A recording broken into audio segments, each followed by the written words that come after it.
तो ये हमारा इंटरनेशनल ऑर्गेनाइजेशन से रिलेटेड वीडियो लेक्चर रहेगा, जिसमें हम इनके हेडक्वार्टर्स और कोई किस साल में ये फॉर्म हुआ था उसकी बात करेंगे। बिकॉज हर बार एसीसी के एग्ज़ाम में इससे रिलेटेड जीके सेक्शन में आपको क्वेश्चंस देखने को मिलते हैं। तो स्टार्ट करते हैं video lecture without wasting any time. और ये पार्ट फर्स्ट रहेगा वीडियो सीरीज़ का। अगर आपको अच्छा लगेगा तो we will definitely make the part second of this video series. तो कमेंट बॉक्स में कमेंट करके ज़रूर बताएँ। तो अभी हम बात करेंगे यूनाइटेड नेशंस की।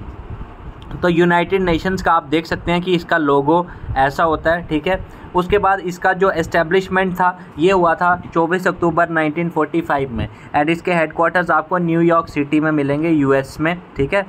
और दूसरी चीज़ मैं आपको ये बता दूं, जो एसीसी एग्ज़ाम के जनरल नॉलेज सेक्शन में क्वेश्चन पूछा जाता है तो वो इस तरह से आता है। एक तो आता है कि which is the headquarter of united nation, तो उसमें आपको टिक करना है न्यूयॉर्क। या फिर in which year united nation was formed, तो 1945 करेक्ट आंसर। जो चीज़ें जो इम्पोर्टेंट है वो मैं आपको यहाँ पे बताते जाऊँगा। उसके बाद सेक्रेटरी जनरल प्रेजेंटली कौन है? एंटोनियो गुतरेस हैं, जो कि पुर्तगाल से बिलोंग करते हैं, ठीक है। और उसके बाद परमानेंट रिप्रेजेंटेटिव ऑफ इंडिया जो है ये रुचिरा कंबोज जी हैं, ठीक है, प्रेजेंटली। और दूसरी बात मैं ये बता दूं, यूनाइटेड नेशन जो ऑर्गेनाइजेशन है ये फॉर्म हुआ था वर्ल्ड वॉर सेकंड के बाद। वो क्यों? क्योंकि पूरी दुनिया में एक शांति मेंटेन करने की ज़रूरत थी। दैट वाज द रीज़न ये सब बनाया गया था। और यूनाइटेड नेशन के अंदर जो है अलग अलग छोटी छोटी ऑर्गेनाइजेशन बनाई गई थी। जैसे कि हम बात करें अगर यूनाइटेड नेशन सिक्योरिटी काउंसिल की, तो ये भी 1945 में एस्टेब्लिश हुआ था। इसके हेडक्वार्टर्स आपको यूएसए न्यूयॉर्क में देखने को मिलेंगे। और इसके परमानेंट मेंबर्स, आपने बहुत बार सुना होगा कि यूएनएससी में वीटो कर दिया, तो वीटो कौन करता है? Permanent members. China, France, Russia, USA, UK, ये जो हैं 5 परमानेंट मेंबर्स हैं। और द परमानेंट मेंबर्स के पास वीटो पावर होती है। नॉन परमानेंट मेंबर्स 10 हैं। एक कमेंट बॉक्स में कमेंट करके बताएं कि कौन कौन नॉन परमानेंट मेंबर्स में है, देखते हैं कितने कैंडिडेट्स को पता है। फिर उसके बाद वर्ल्ड बैंक ग्रुप, तो जैसे किसी भी देश पे मंदी आती है तो उसे लोन देना या ये चीज़ें जो है हेल्प आउट करना, ये एस्टेब्लिश हुआ था 1944 में। एंड इसके हेडक्वार्टर्स आपको वाशिंगटन डीसी में देखने को मिलेंगे। अजय बांगा इसके आपको प्रेसिडेंट देखने को मिलेंगे। यूनिसेफ, इसका फुल फॉर्म बहुत बार एसीसी एग्ज़ाम में पूछा गया है, United Nations children's emergency fund. तो ये जो ऑर्गेनाइजेशन है इसका मेन पर्पस जो है कि टेक केयर करना, जो भी ऑल ओवर द वर्ल्ड कहीं भुखमरी से कहीं बच्चों को प्रॉब्लम ना आ रही हो, इस तरह की चीज़ों पे ये ज़्यादा फोकस्ड रहते हैं। तो इसके जो हेडक्वार्टर्स आपको देखने को मिलेंगे, इसके हेडक्वार्टर भी आपको न्यूयॉर्क यूएसए में ही देखने को मिलेंगे, ठीक है। उसके बाद United Nation development programme UNDP, तो ये आपको इसकी फुल फॉर्म पहले नंबर तो पता होनी चाहिए, ये पूछ सकते हैं वो आपको एग्ज़ाम में। इसकी फॉर्मेशन जो है ये 1965 में हुई थी, ठीक है। न्यूयॉर्क सिटी में भी इसके हेडक्वार्टर्स हैं। फिर United Nation World Food Programme, तो फूड से रिलेटेड अगर कोई शॉर्टेज होती है तो उसमें हेल्प आउट करना, सजेशंस देनी कंट्रीज़ को कि इस कंट्री को हेल्प करिए, ये भुखमरी से ये हो सकता है वो हो सकता है, and all that time to time, ठीक है। तो इसमें मैं आपको बता दूं, इसका जो ये ज़्यादा इंपॉर्टेंट नहीं है बाय द वे, इसका 1961 में एस्टेब्लिशमेंट हुआ था। इसका रोम में हेडक्वार्टर्स हैं जो कि इटली में है, ठीक है। फिर FAO food and agriculture organisation of United Nations, तो 1945 में ही इसका भी हुआ था एस्टेब्लिशमेंट। इसका रोम इटली में आपको देखने को मिलेगा। बाय द वे इसके डायरेक्टर जनरल इतने इंपॉर्टेंट नहीं है, पूछा कम जाता है। फिर WHO मोस्ट इंपॉर्टेंट है, फुल फॉर्म आपको पता होनी चाहिए, वर्ल्ड हेल्थ ऑर्गेनाइजेशन।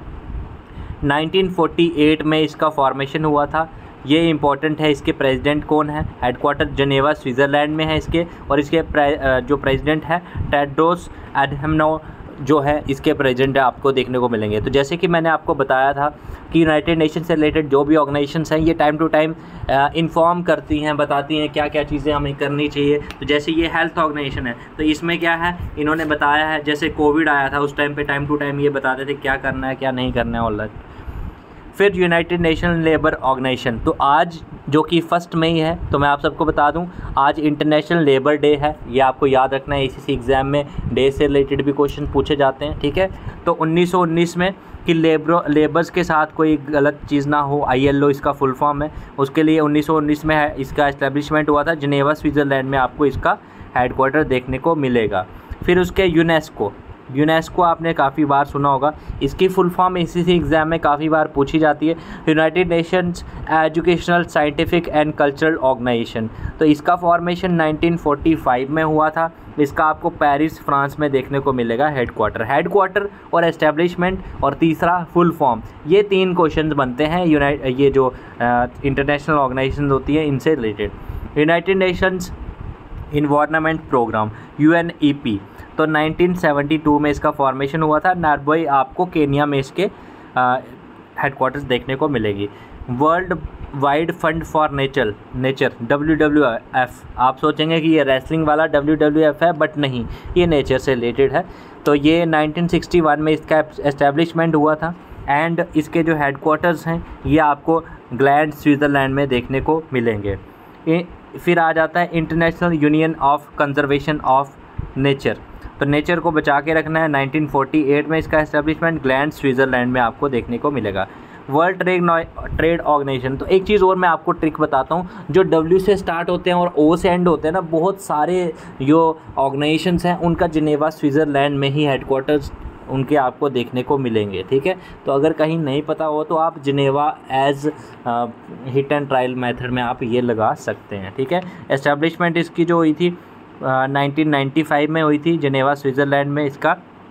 ठीक है, सो दैट कि ऑल ओवर द वर्ल्ड बढ़िया से ट्रेड एक्टिविटीज़ हों। जैसे टैरिफ वगैरह लगा देते हैं तो ट्रेड करने में मुश्किलात आती है, तो वो चीज़ नहीं आएगी। ठीक है, उसके बाद नेक्स्ट बात करते हैं यहाँ पे हम United Nations World Tourism Organisation. तो ये इसका एस्टेब्लिशमेंट जो है 1975 में हुआ था, और इसका जो हेडक्वार्टर है मैड्रिड स्पेन में आपको देखने को मिलेगा। ठीक है, और इसी तरह से आपको इसका पार्ट 2 भी चाहिए हो तो कमेंट बॉक्स में कमेंट करके बताएं, और आपको कोई डाउट आता है तो वो भी आप पूछ सकते हैं। फिर उसके बाद में आ जाता है United nation high commissioner for refugees. तो इसकी फुल फॉर्म तो आपको पता ही होनी चाहिए। जैसे अफ़गानिस्तान से पाकिस्तान में काफ़ी रिफ्यूजीज़ आते हैं, उनके साथ क्या ट्रीटमेंट होता है आप सब जानते हैं। तो उनकी प्रोटेक्शन के लिए ये बनाई गई है ऑर्गेनाइजेशन। 1950 में ये ऑर्गेनाइजेशन बनाई गई थी, और इसके भी आपको हेडक्वार्टर जिनेवा स्विट्ज़रलैंड में देखने को मिलेंगे।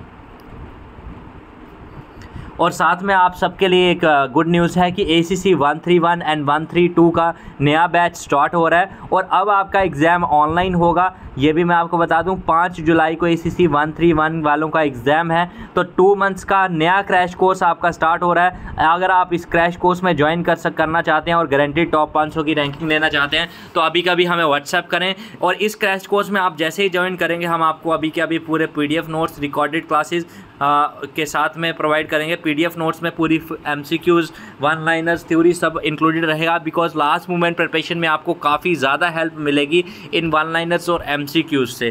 साथ ही साथ आपको रिकॉर्डेड क्लासेस पूरे मिलेंगे। ये जो रिकॉर्डेड क्लासेस होंगे इनके बाहर आपको अलग से कुछ भी पढ़ने की ज़रूरत नहीं है, बिकॉज सारी चीज़ें आपको रिकॉर्डेड क्लासेस से समझ आ जाएंगी। फिर भी अगर आपको डाउट आता है तो आप लाइव क्लासेस रोज़ रात में 9 बजे से 11 बजे तक अटैम्प्ट कर सकते हैं।